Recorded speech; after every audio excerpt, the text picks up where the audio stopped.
I'm Mark Deutsch, President of Baltimore Science Fiction Society, frequently known as BISFIS.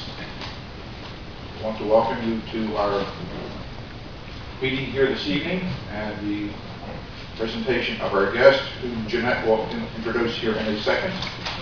A few words about house rules. No smoking.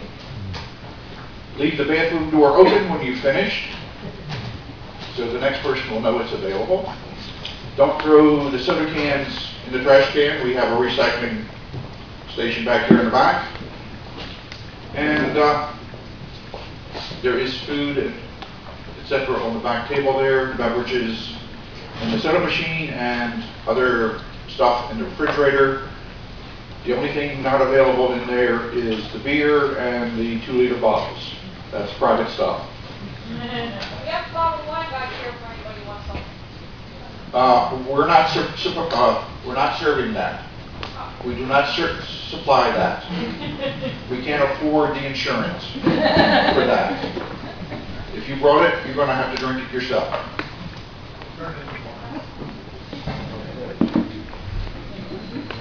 Jeanette? All right, are we ready? Whatever. As Martin says, welcome to business.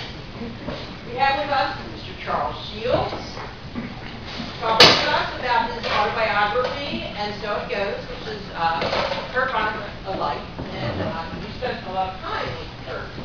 Yes, I did. So we get lots of questions about that. All right. And I'll let you go ahead. Okay. Now, is that picking me up? Well, Okay. I'm not sure. All right. Well, We'll try. I'm going to stand, okay? Thank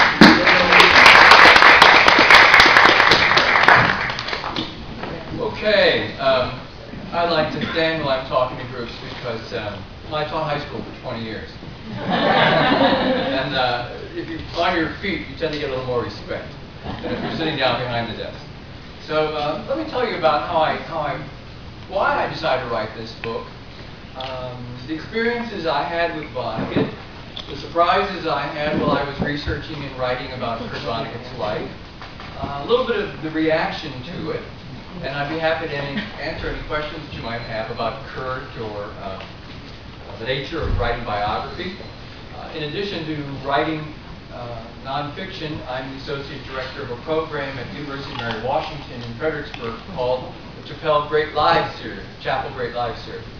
And every spring we bring 18 biographers to campus to talk about the lives that they've studied. Now this year we're having Harriet Bryson come to talk about Louisa May Alcott.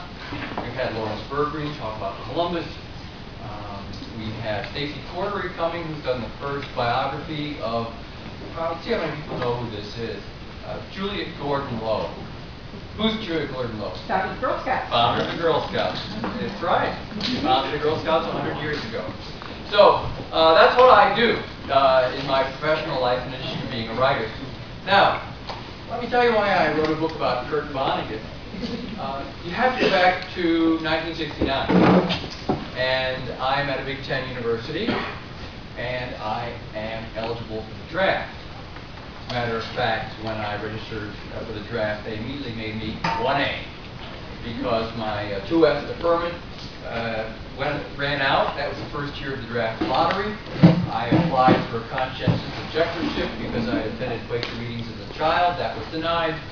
So I was 1A.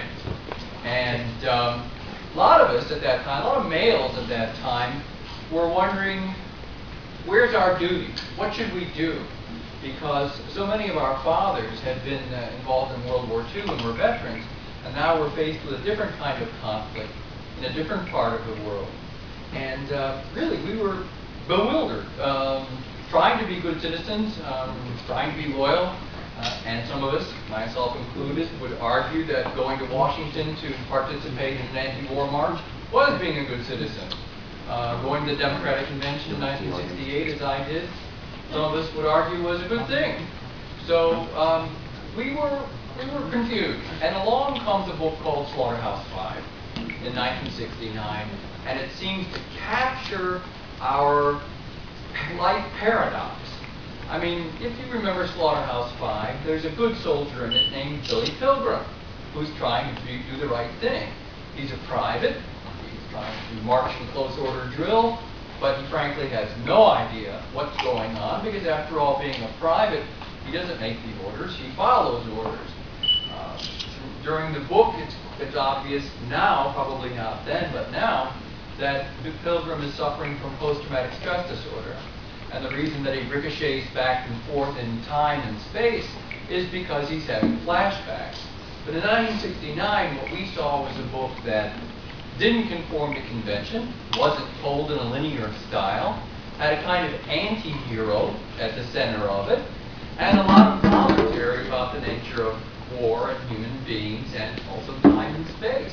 If you're a little bit of a Newtonian, reading Slaughterhouse-five could turn your head, because he broke so many rules and sometimes he abided by others.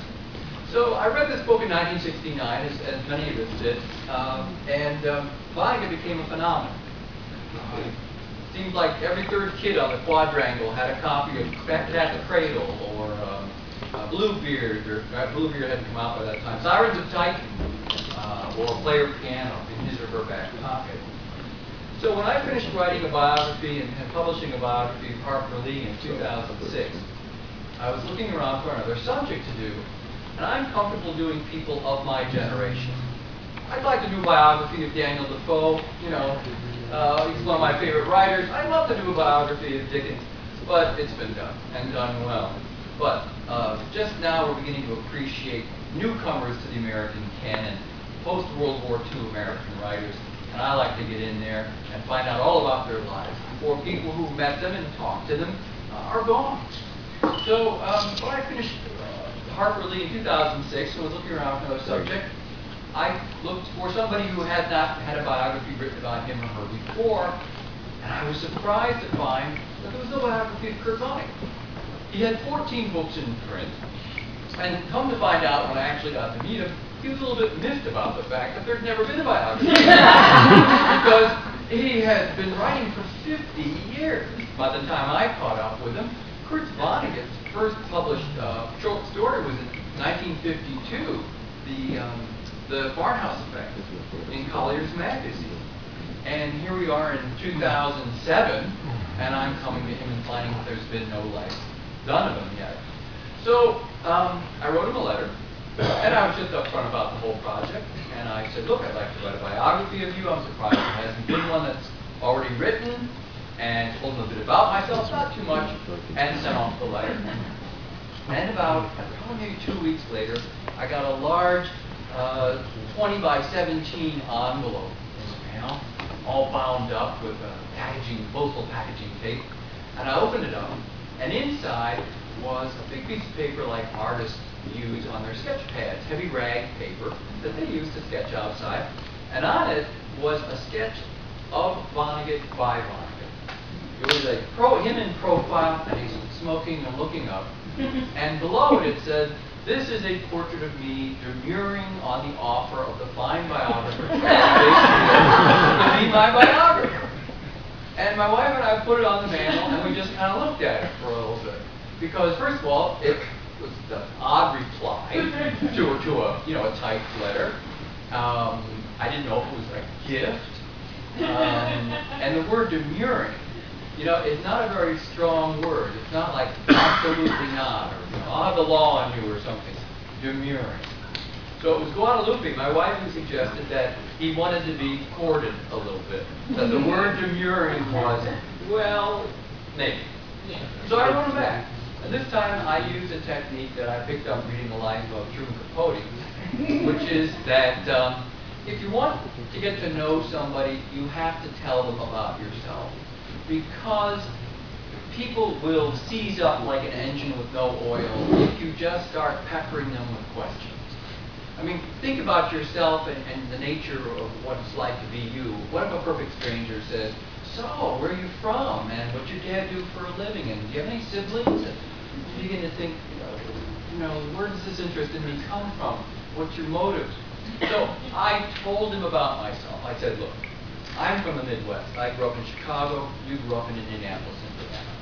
You worked for General Electric in public relations at the very same time that my father was working for Ford Motor Company in public relations. you're a World War II vet. My dad's a World War II vet. Your son Mark is almost exactly my age.